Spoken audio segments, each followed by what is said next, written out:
coach with Bridges and Stones Family and Relationship Care. Today, I want to talk about this topic from this notion that just kind of popped into my head, and I was like, you know what? Let's talk about it.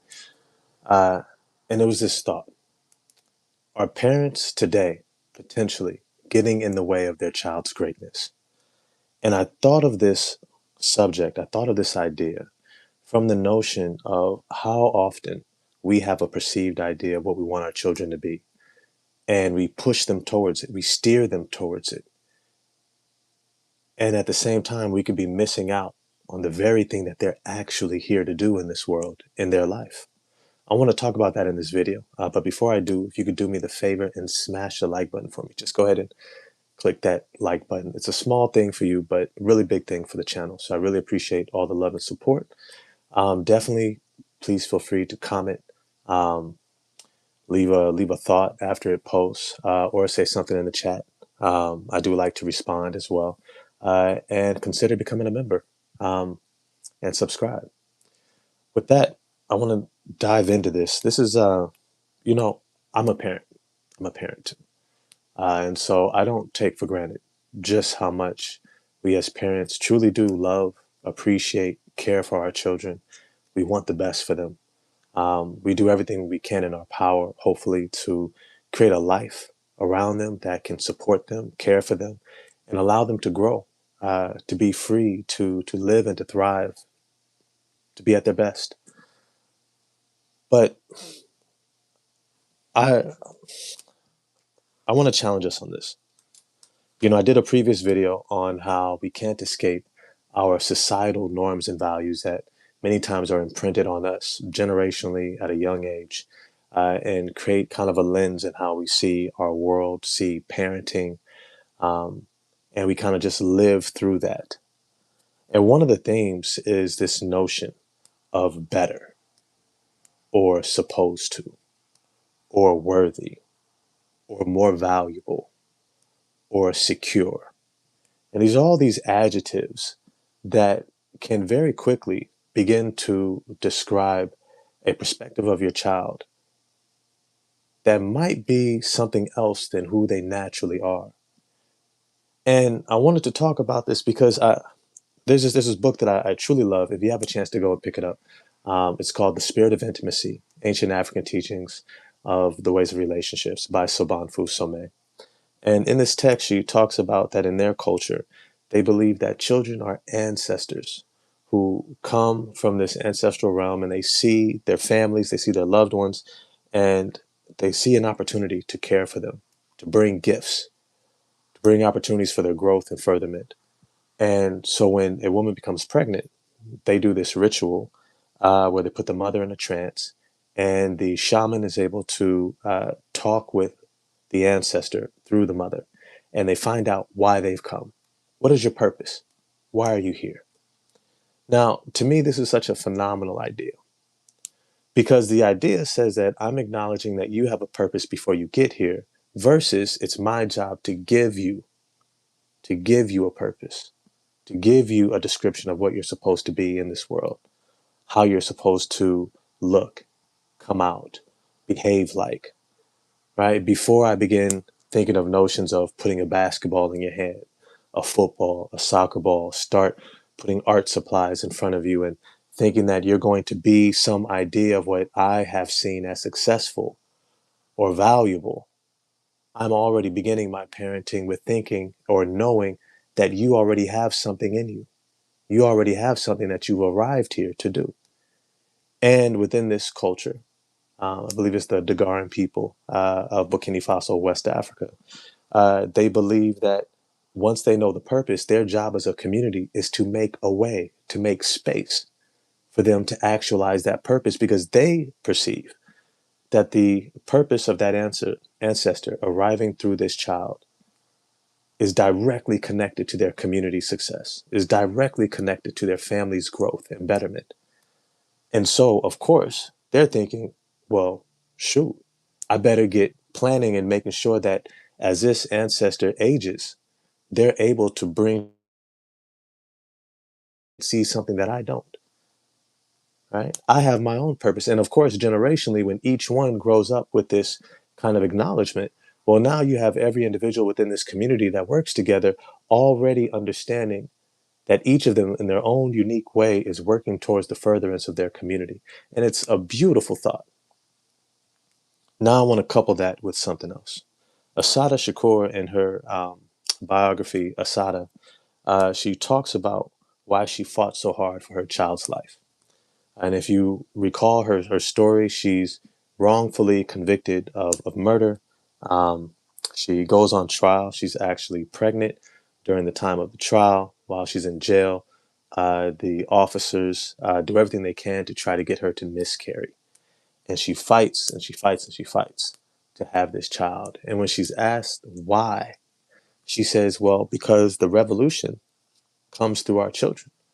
The change that we're seeking comes through our children. And I want to connect these two notions that what if parents, the very things that we are wishing for our society to change in, what if the very things that we were hoping our families grow out of and evolve through and become better, right? The bickering, the fighting, people who are um, constantly backbiting or undermining each other aren't able to come together. What if our child is the very mechanism for that change? And what if it has nothing to do with them becoming an engineer, becoming a doctor, a lawyer, all the things that we might push them to be? What if it has nothing to do with them getting straight A's? And I bring that at the forefront because we have to recall, we live in the United States, we live in a westernized world where school is this mandated thing, right? Um, and schools in the United States, at least, were developed as famously stated by Rockefeller, who dumped all this funding into the development of the public school system.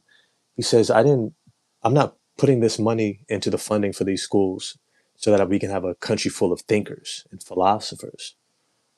He says, I'm doing this so we can have a country of workers. Because Rockefeller, well, he was running textile industries, mining industries, train stations.